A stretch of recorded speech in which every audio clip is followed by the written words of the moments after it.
everyone. It is Wednesday, I tell you. I did check the calendar. We are at the 3rd of November already. The 3rd. May the 3rd be with you. I don't know that's not really a thing, is it? Welcome to the 3rd, everybody. How are you tonight? What are you grateful for this Wednesday night? Grateful for each and every one of you being here tonight. It's been a long day, but a good day. A long but good day. That is what we're calling it. Let's find the glasses. We're ready to go here tonight. Hey, Kitty, how are you? Happy Wednesday. It is Hump Day. You are Clump. Yes, I see the downhill. What are you grateful for this Wednesday, Kitty? How are you tonight? I am grateful to have you here. More glitter everywhere. It is glitter season. I'm glad we don't have the glitter on the screen tonight. I don't know. That was just a little weird. That was just a little weird last night with the glitter everywhere on my screen. But I'm glad you have glitter in the store means dollars in the register. Glitter in the store means dollars in the register is what it means. And that is a wonderful thing. That is a wonderful thing. Cheers to that. I am glad to hear that. I am glad to hear that. That makes for a good thing. That makes for some very good thing. Hey, Adele and Dazzle are here. Dazzle, it is treat time. Treat time, Dazzle, is what I'm saying. That is what I'm saying. It is great to have everybody here tonight. I hope you're having a great night on this hump day. We are. We're making it over the hump. You are on this first week of November. We are just climbing that mountain. Climbing. We're going to get over it. Yes, we are.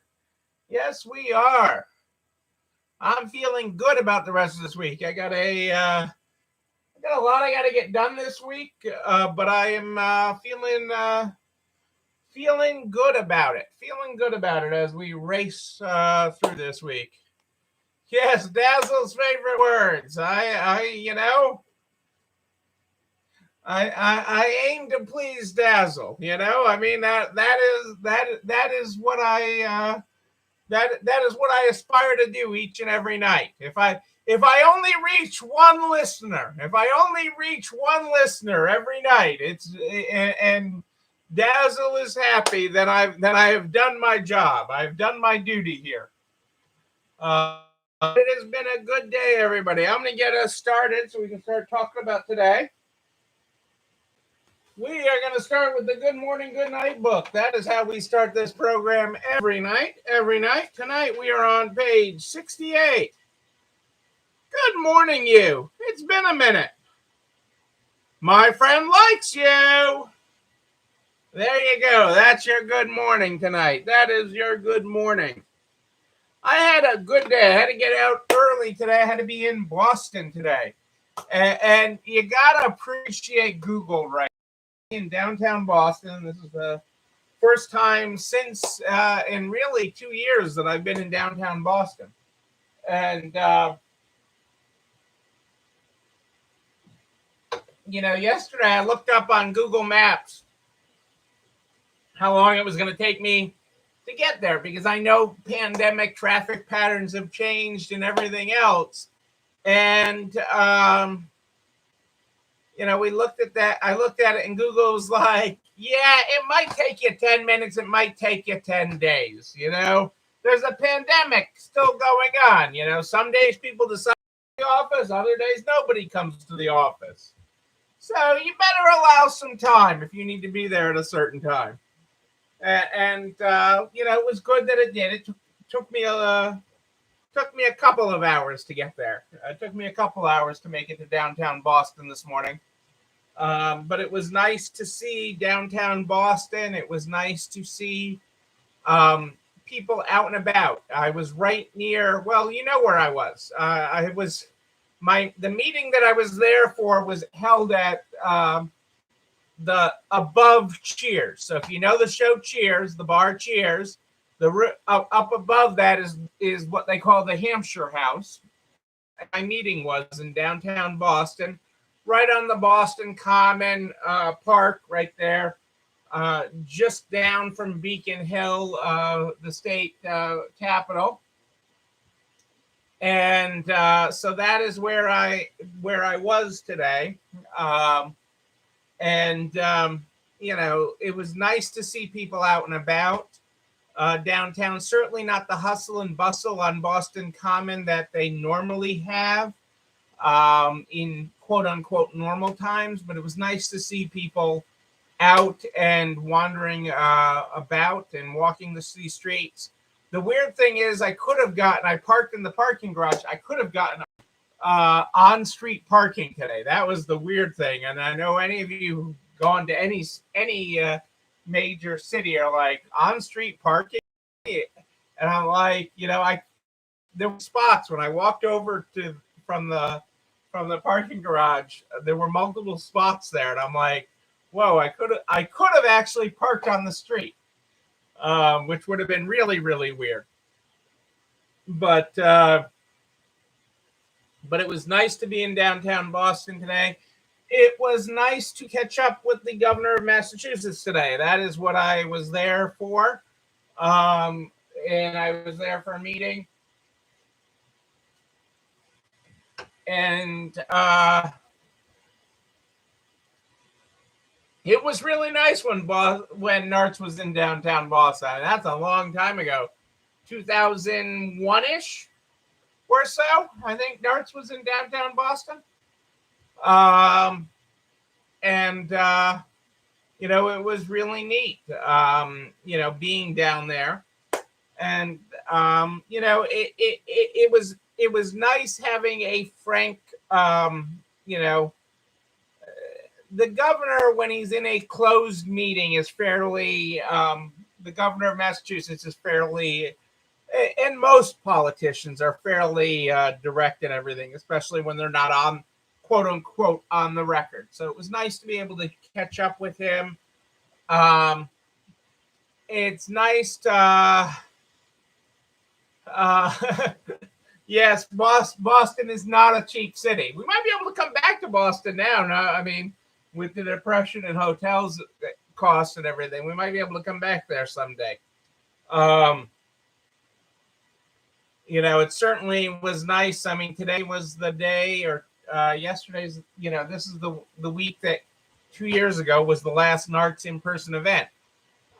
These couple of days right here at the beginning of November. So certainly seeing a lot of memories pop up of when everybody was here in person, you know, just a couple of years ago for the fall seminar. But, you know, it's an interesting place that government is in right now. They are flooded with money, okay, because of the American Rescue Plan and various COVID relief programs that have flooded money into the state coffers. Plus, you know, just state business has generated more money. And this is the case for a lot of states. This is a case for a lot of states now. And they're in a crosshairs right now because on a lot of cases, they're really sticking it to business with the cost of the unemployment insurance for the pandemic. And they're trying to enhance social programs. So it's partly, yeah, we're really giving you guys we're sticking it to you, but you know, we're there with you too.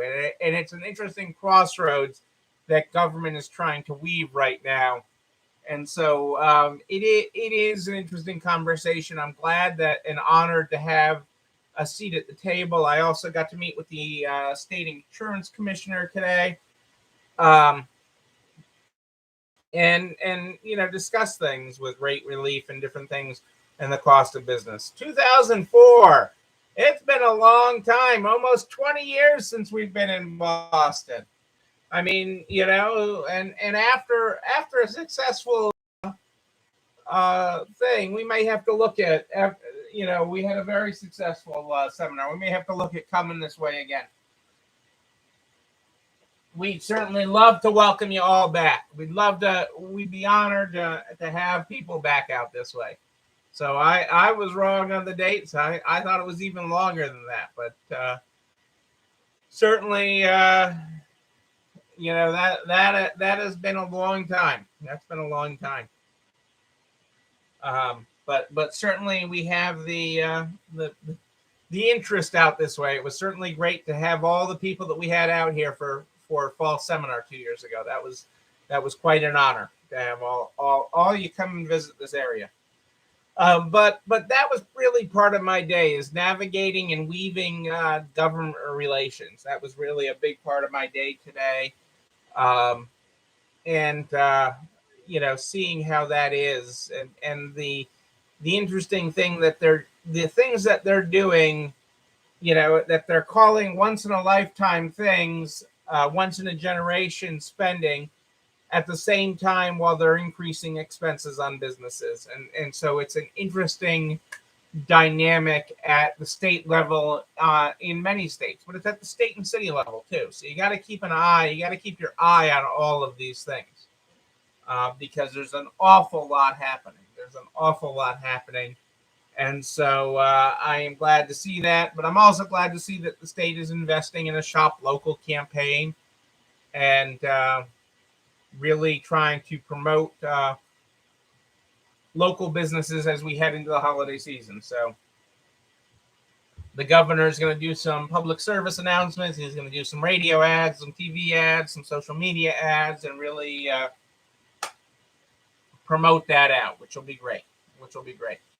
It'll be nice to see. And really, shopping local is really an important thing this holiday season. Even more than last season, and quite honestly, where you're going to get your product. You're not going to be, you're going to see out of stock online. So it'll be an interesting thing. We are broadcasting tonight on both Facebook and YouTube. Tonight. If you got any problems with Facebook, hop right on over to YouTube. Cassandra's got the link there for you in the show comments. Our quote from Simon tonight is, if we don't understand people, we don't understand business. If we don't understand people, we don't understand business. Isn't that the truth? This is a people game, people. Is that a thing? It's a people game, people. I'm going to come back to that. I did a post earlier for our friends at National Retail Federation asked me to do. And,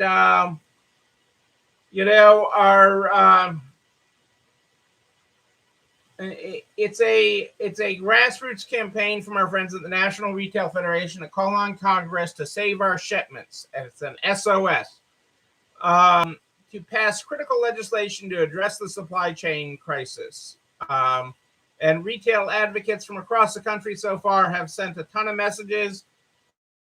The network's the best. We're the best responders when I ask you all to do something. And I know supply chain, you don't think of supply chain directly in our industry, but supply chain affects us all, and it affects all our communities, and it will ultimately affect what gets dumped on the market. If a traditional retailer doesn't have what they need at the right season, that'll get dumped at the market at a discount and could harm your store down the road.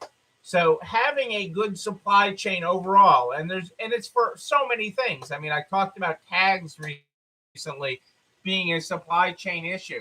And so just having a normal supply chain is so important and critical to business. Take a moment. It only takes a minute to click through on that link and to tell Congress from you that this matters. So please do that and help our friends at the National Retail Federation. In partnerships is the thing of 2022, 2021, and 2022.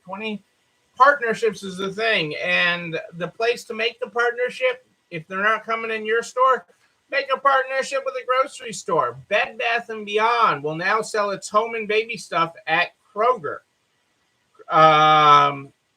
and so Bed Bath and Beyond and Kroger Kroger's will have a section. This is kind of like the supermarket chain Hy-Vee did with DSW. I mean, it really does, it sounds like strange bedfellows, but it really does work. I mean, you go where the customers are. I mean, why do you rob banks? You rob banks because they have the money. You go to grocery stores because they have a steady flow, a consistent flow of customers that shop with them every week. Okay, it's to a great extent like your own store. Okay, the resale industry has a tremendous shopping advantage where people continue to reshop our stores. Okay, it was better in some stores than others. The Hy-Vee and DSW partnership was better in some stores than others. I think the Staples partnership was better with the grocery store, where they were selling the school supplies and stuff in the grocery store. I thought that partnership at least made a little more sense. How this Bed Bath & Beyond partnership will work will really depend on how desperate people are, I think, for gifts this holiday season. I think that will be a big part of it, is desperation. And how desperate they are for gifts. So we'll have to watch it. I'll be curious to follow it and see what happens there.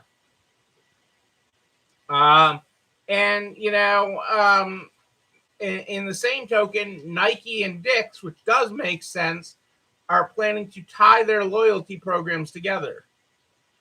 Because Dick's Sporting Goods is a key wholesale partner for Nike, and you'll be able to have a joint loyalty experience between Nike and Dick's.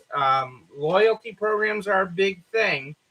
There's some interesting things going on with Loyalty Beyond. We're gonna have to have probably a whole week just on loyalty, because there's a lot of interesting things going on with different loyalty programs and how they're trying to integrate them with other things. But there's also some interesting legal things happening with loyalty programs and across state lines. So there's some stuff we're going to have to cover. I can't dive into it all tonight, but we're going to have to dive into loyalty. Nike has filed, while I'm talking about Nike, it's kind of interesting. They have filed for virtual goods trademarks in shoes and apparel. Okay, this whole non-fungible token thing, the NFT thing, Nike is seeking to trademark its brands for various virtual goods, including shoes and clothing, as digital products become more popular. So, like, you can buy things for your character in a game, for example, and things, and that they're authentic. You're getting authentic virtual Nikes on your character in a game. And so, partly Nike is quietly preparing for the metaverse, as it is called, as Facebook wants us to know it as. So it is an interesting concept of what Nike is doing, but it's something to keep an eye on and see what's happening with that. But at the same time, Apple's this is interesting. Apple's privacy settings. So, news this year as Apple cracked down on its privacy settings and what it shared with apps that are on the device, and what apps are able to track you on, and what you're doing, and what ads apps can serve you. Well, that has supposedly cost social media platforms so far this year nearly $10 billion. Now, $10 billion is on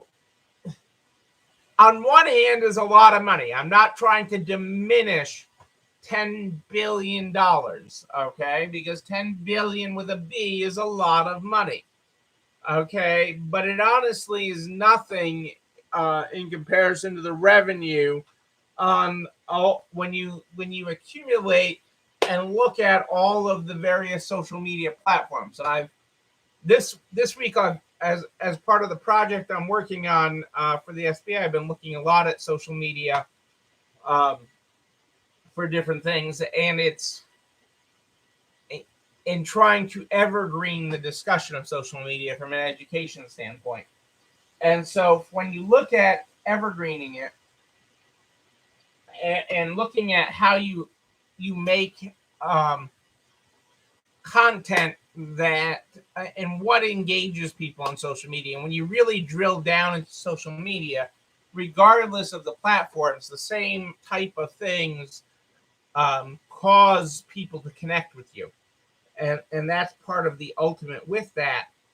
But the 10 billion, while as a top line number is big, it's not nearly as bad as the social media. Don't worry about how Zuckerberg will feed his family, is what I'm telling you. You do not have to worry. Mark Zuckerberg's family was able to eat tonight. They did not. They did not go to a food bank to get dinner tonight. I can tell you with 100% certainty that Mark Zuckerberg's family ate fine tonight. His wife's a doctor. I mean, she makes money. Kittens and puppies. Yes, kittens and puppies are engaging. Our friends at the SBA, while I'm talking about the SBA, our friends at the SBA remind us that the EIDL is coming to an end at the end of this year. Well, the EIDL is an ongoing program. The Economic Injury Disaster Loan is there for all natural disaster, all areas that are considered disaster areas. Businesses that have gotten them for hurricanes and for other things. So the EIDL is a program itself will never go away because that is part of the SBA's toolkit for disasters. But for the COVID disaster, that is going away at the end of the year. So we are under 2 months. The countdown is on. Your application, if you have not applied for one and you're thinking about applying for one, you don't even have to take one yet. But if you're thinking about it or you're thinking of applying for an increase, you have until December 31st to apply for one. And that is a key important date, okay? Your application or request, your application for a loan or your request for an increase has to be in by December 31st. It does not have to be processed before December 31st. It does not have to be approved. You do not have to have all the supplemental paperwork in that they request by December 31st. You just need to have it in by December 31st. So that is important to note. It is an important date to have on your calendar. If you're hemming and hawing over it, I encourage you to apply or make the request. You don't have to take it. You can pay it back. There's no prepayment penalty. And even if you're approved, you've got 6 months to take it. I am advocating options and insurance. I look at that as insurance and options for you and your business because all the general relief that the government is doing is going away for businesses. There's going to be, like I've talked about this week, there's going to be lots of different state and local and city grants for various things that are going to pop up that you're going to be eligible for potentially. But this is going away. The big support is going away. So I don't want you to forget that. But you know what isn't going away? This video and everything I talk about. This video and everything I talk about goes over to narts.org/resale strong by noon the next day. Noon, I tell you, all the files, all the links, including a direct link to the YouTube channel. You're not alone running this store where you can like, comment, subscribe, and oh yeah, ring the bell, ring it so you know when another one drops. You can also share it with everybody you know in business, the butcher, the baker, the candlestick maker, so we can help everybody make it to the other side. I'm here every night in the Narts private Facebook group and streaming on YouTube. That's where you find me. But if you have a question in between, yes, I'm talking to you. just email me, Neil, Neil at ECIstores.com, Neil at ECIstores.com. We start this program every night with the Good Morning, Good Night book. That's how we roll every night. Tonight, we're on page 68. Good morning, you. It's been a minute. My friend likes you. Our good night tonight is good night, you. It's been a minute. The friend was me. I'm the friend. Ladies, and I am Neil Abrams, and I do like a good party, a wedding, a bar mitzvah even. We will party again. We will party in person. And when we do, I'm going to be there with you. But until then, and until tomorrow night at more 8 than ish, know that you and you, but most importantly you, yes, you're not alone running this store. Have a great night, everybody. I'll see you tomorrow. It's time for dessert.